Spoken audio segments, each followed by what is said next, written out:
make another manifestation regarding Article 1. The first, Article 1 of the fourth impeachment complaint. I was part of the prosecution team in the last impeachment, and I handled this. And we saw the evidence of the NBI. In fact, for the information of everyone, this went to the NBI. The NBI filed a case, and they have the evidence.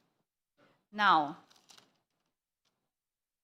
that threats were conditional, is inconsequential. We heard what the Honorable Janice Degamo said yesterday, and I believe that, well, we were all touched and maybe disturbed by what she said yesterday.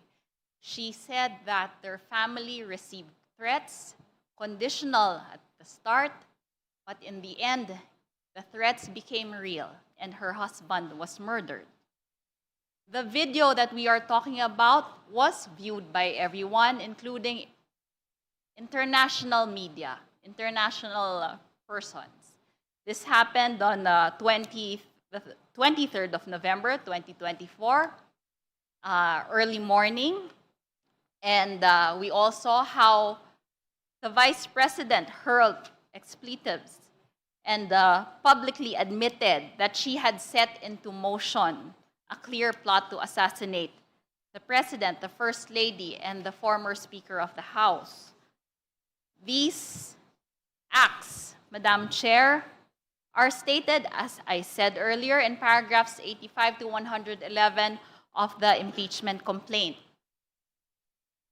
It is clear that the overt acts that we are looking for are in the impeachment complaint. The video that we are all talking about was mentioned in the annexes, or was it? Yes, it was mentioned in the annexes of the complaint. And for everyone's information, this is what we call res ipsa loquitur, or the thing speaks for itself. Everyone heard what the Vice President said, and again, these are mentioned in the impeachment complaint.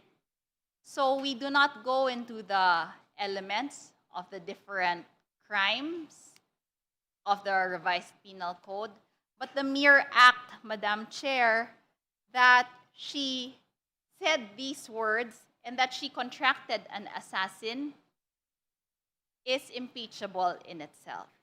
That's all, Madam Chair. Thank you very much. Thank you. Any other member who wishes to manifest? Madam Chair, can I be allowed to speak? This will be your winding up as well, the Honorable Abante. Yes. After this, we will be proceeding to the second ground. The Upon Honorable he- Abante is recognized. Upon hearing the statement of Congressman Rufus, medyo umiikot po yung aking isipan tungkol dito sapagkat nakalagay naman sa impeachment complaint natin yung bang grossly inconsistent with the dignity of her office. Now, the question is, proper dignity ba yung statement ni Vice President Sara when it comes to assassination threat?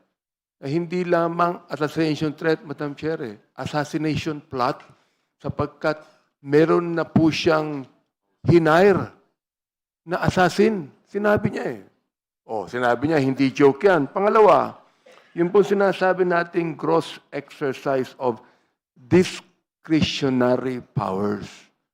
Yung pa'y kasama pa sa tinatawag na discretionary powers ng Vice President to threaten the President. Hindi na pinag-uusapan dito yung sedition. Saka yung subversion. Ang pinag-uusapan po dito, yung dignity ng office ng Vice President. Yung discretion powers ng Vice President. Yung po ba ang tinatawag natin? Dapat ba na ito ay gawin nating baliwala, Madam Chair? So while the VP may claim her remarks were not serious, a high-ranking official threatening the life of the head of the state is a high crime and a threat to national stability. Yun lamang po. Thank you. Now we proceed to Article 2 of the fourth impeachment complaint. Please allow the chair to read.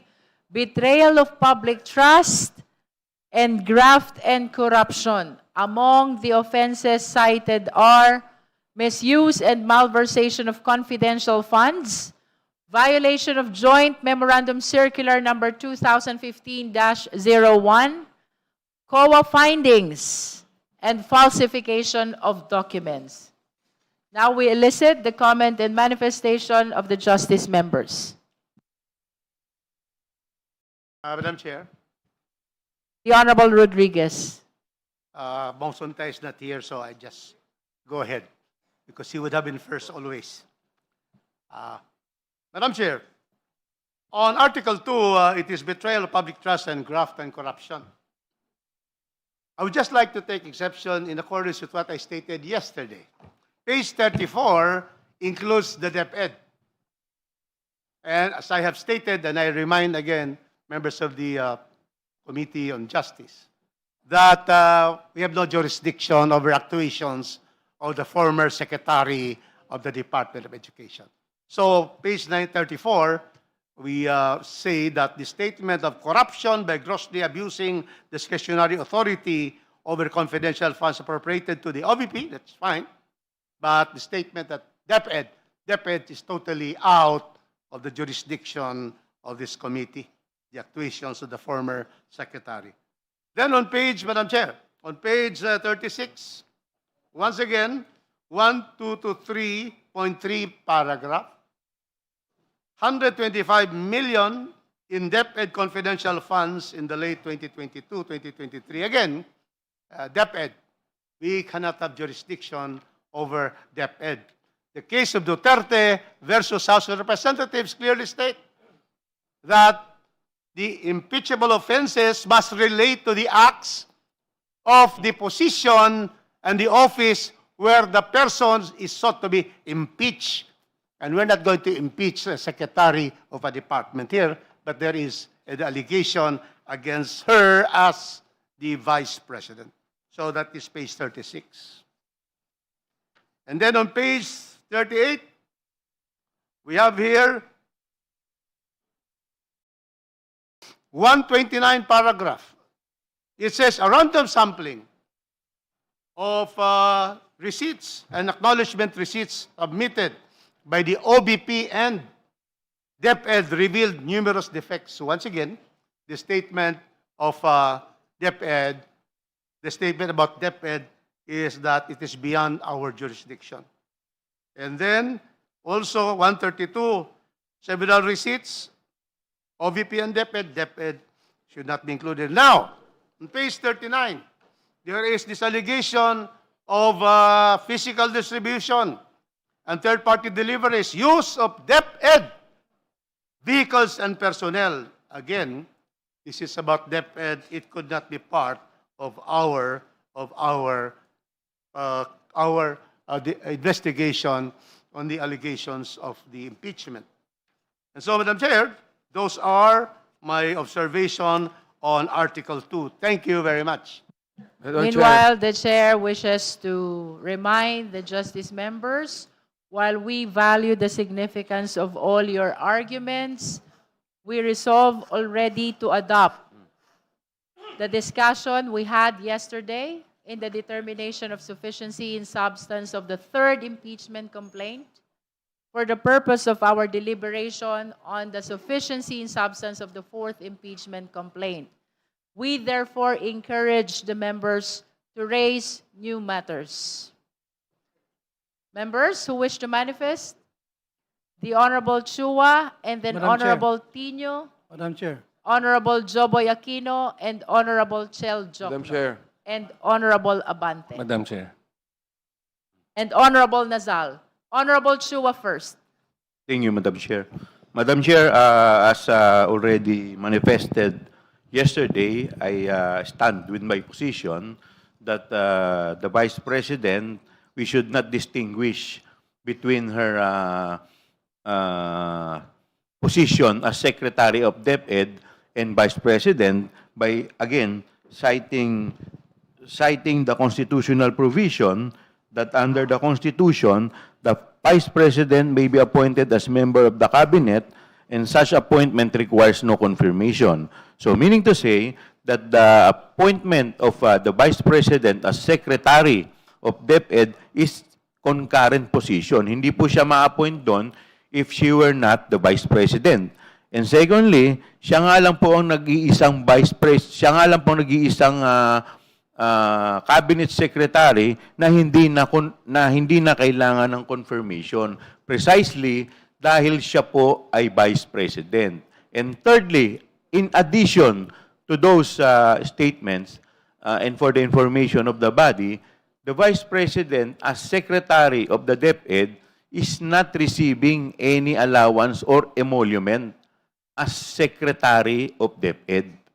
Therefore, and it is very obvious na kaya po siya nandun doon, again, because of her position as Vice President. Having said that, Madam Chair, I would like also to point out that from the perusal of the second argument, sabi po dito,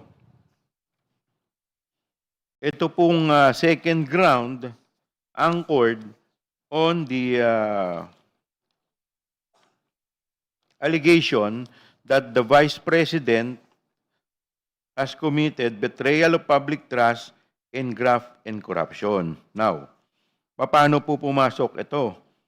Kung babasahin po natin doon sa paragraph 1, 2, 3, sabi po dito, on 20 December 2022, Land Bank check number 2244027 in the amount of 125 million was issued to the OBP and in cash at the Land Bank Shaw Boulevard by SDO Gina Acosta.